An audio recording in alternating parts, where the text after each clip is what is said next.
Mayong adlaw. Ako diri si Tutay, OFW diri sa Dubai. Usahay lami na mo surrender pero dapat dili kay dapat laban sa kinabuhi. Maong na ako diri karon para i-share sa inyo ang a day in my life. Char, sana ang a day in my life. Pero bitaw usahay makarealize jud ko nga nagsige kog trabaho pero wala jud ko natigom. Ambot ngano. Dili na nako padugayon, so syempre pag mata sa buntag mag-asikaso, moadtog trabaho, paabot sa among maneho, sundoon ihatod sa island kung asa mi nagtrabaho, pagkahuman uli na dayon, ana lang, simple.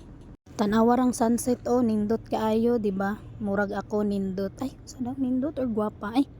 Pero basta mauna to.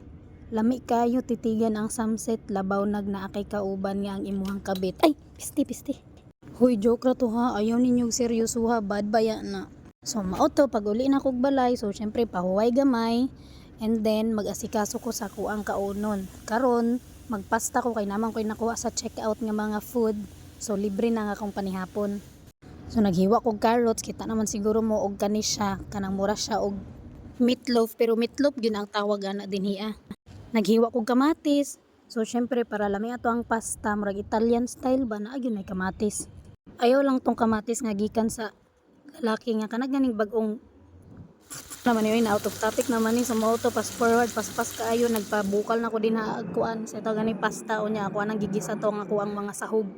Syempre kay paspas man kayo ta ning bukal na tong pasta ning humok na butangan day nato na dira ag tomato sauce basta mauna na siya pasta sauce basilico mauna na basta lami kayo na siya. Ambot pod no nganong ang mga pasta sa Italian style nga lami man gyud bisan pag butangan ra nimo kamatis o gamay nga sahog basta lami gyud siya ambot pod ngano unya kay syempre pilingera gud ko butangan ako og cheese bisan dili gud na dapat nga cheese pero basta mauna na para at least man ay parat-parat gamay i-mix nimo na siya jay kay para syempre lami pod murag inyuhang amo kay amo ang kuan oy nagsigig pangutana okay back to voice over flower.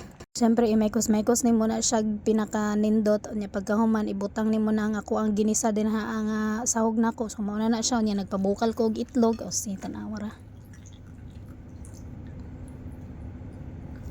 Diba, lami kaayo. So, mauna to. Siyempre, unsa pa'y sunod buhaton, hindi mo kaon, diba? So, pagkahuman sa kapoy nga adlaw ni mo, dapat naayod kay pagkaon nga lami kaayo, lalo na bago ka matulog. Ug mao lang to, ugma na pod. Goodbye, people!